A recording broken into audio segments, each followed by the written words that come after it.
Okay, hey everybody, this is video 2 for our first standard. So we're still working to determine solutions. In the last video, we factored quadratics, and we need to use that factoring technique as a way to solve quadratics, to find the solution for x. And so this is the actual first solving piece. Video 1 again was to support that, but we're going to be using the zero product property. So take a moment and label your notes. This is our standard, this is our topic, and it's video 412. Let's go ahead and get started whenever you are.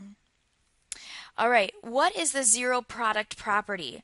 Well, it's zero and it's product, product meaning multiplication, and zero is, well, it's zero. So the idea behind the zero product property is that if I have any number of things that I am multiplying together and I set them equal to zero, that at least one of them, at least one of A, B, C, or D, which are factors, at least one factor must be equal to zero. Because if I'm multiplying a variety of things together and the result is zero, the product is zero, then I have to have one of those be a zero. It's the only way it's going to work. Now this works as well if I have something like x plus 4 or x minus 4 times x plus 7 equals 0. That means one of these must be a 0. So I have to find the x that makes that happen. And that is the zero product property. So that's what we're going to be using today. So let's start with the first example here, and I have 4x squared minus 9. Now right now it's not set up as a zero product property problem because I don't have any products. I don't have two things being multiplied. Right now I have this 4x squared and I'm subtracting 9 and the result is 0. So we need to put it into that form, and to do that we're going to factor. So I'm going to start by making that Punnett square that I had shown you before. And if you're factoring another way, that's fine. Let's see that we get the same results. So I have 4x squared and a negative 9. I notice that they both happen to be perfect squares. So I test out the theory of 2x squared and a negative 3 and a positive 3.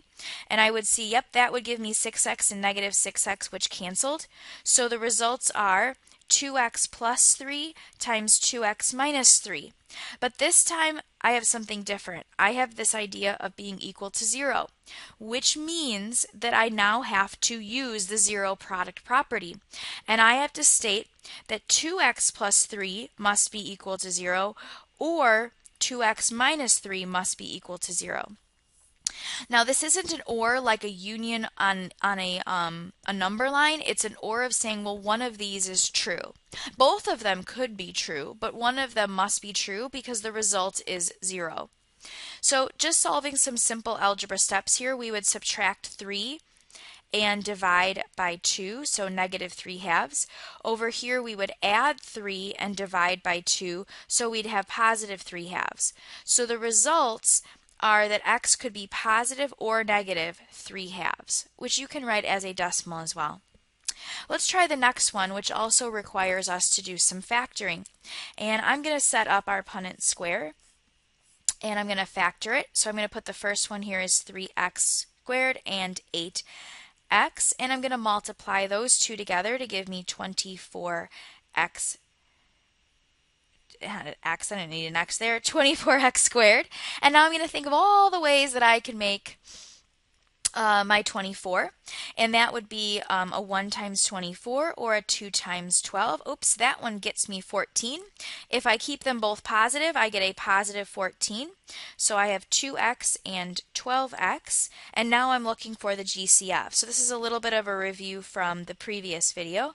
So across here, the only thing they have in common is an x. That's a terrible color. Let me change colors.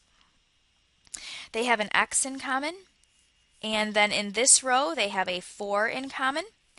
Vertically, if I look vertically on the first column, I can see that these two have a 3x in common, and these two here have a 2 in common. So again, all we've done so far is factor. I actually haven't solved anything, but I'm in a position now where I can say, using the zero product property, that 3x plus 2 must equal 0, or x plus 4 must equal 0. So that should be a 0. All right, so then I'm going to subtract the 2 and divide by 3, so x is negative 2/3. And over here, I'm just going to subtract the 4, so x could equal negative 4. So these would be my solutions using the zero product property. And the zero product property is just an extension of factoring. It's the reason why we learn factoring, is so that we can use this method. All right, the next two examples are not set up in a way that would allow me to factor them right away. So I'm going to have to rewrite them. So these two examples, the only thing different is that I have to rewrite them first so that I'm setting it equal to 0. So to do that, I would simply move this the 17 over to the other side by subtracting it, and I want to put it in this order. This order is called standard form. And it's just the typical form. It's similar to the standard form we use for lines. It's just the order in which we write them. And I want to keep the order as the highest exponent being my squared term first, followed by the one with a single x, which is the linear term, and the last one is the constant. It has no variables at all. It doesn't change, it's constant. Now I'm ready to use my factor box, and I'm going to change colors too. The yellow is a little strong. Let's go back to red. So the 3x squared goes here, a negative 6 goes here, and I think of my negative 18x. Well, if I'm going to multiply and get a negative 18x, I think I'm going to multiply 18 times 1. So 18x times 1x. And I want to keep the, looks like I need to make the 18 the negative because I want a positive 17 when I finish. And now I'm going to factor using my GCFs. So across this direction, I pull out a 3x. Across this direction, I can only pull out a 1. Vertically right here, I can only pull out an x. And vertically here, I'm going to pull out a negative 6. They both have a negative 6 in common. So this leaves me with x minus 6 times 3x plus 1. Again, I haven't finished the problem because I haven't solved for x. So I will have x minus 6 equals 0 and 3x plus 1 equal to 0. So x will equal 6, or x will equal negative 1/3. So if you get really good at factoring using this method, then using the zero product property is pretty simple. So my two solutions are x equals 6 and x equals negative 1/3. Let's try the last one together as well.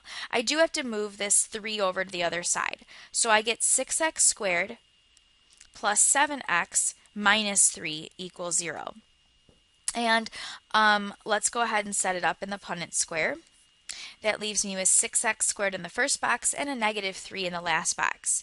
So start thinking of the numbers that you can use to create this negative 18x, similar to we had in the last one, but it's going to be different. And maybe you're thinking I can use 9 and 2.